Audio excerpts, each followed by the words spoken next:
তো গাইস, আজকে আমরা শুনবো রোবটের কণ্ঠে কষ্টে ভরা একটা ভালোবাসার গল্প। রাত্রির অন্ধকারে একা বসে আছে রিয়া।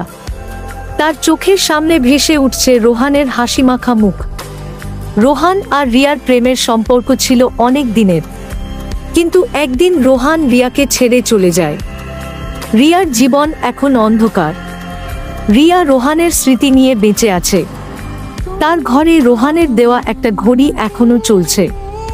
রিয়া সেই ঘড়ির দিকে তাকিয়ে থাকে আর রোহানের কথা ভাবে। তার চোখে জল আসে। রিয়ার জীবন এখন একা।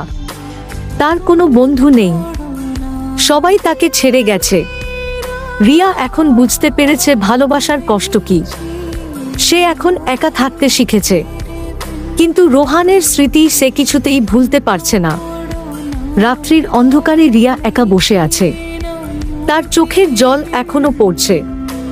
সে রোহানের জন্য অপেক্ষা করছে, কিন্তু রোহান আর ফিরে আসবে না। রিয়ার জীবন এখন কষ্টের। সে ভালোবাসার কষ্ট নিয়ে বেঁচে আছে।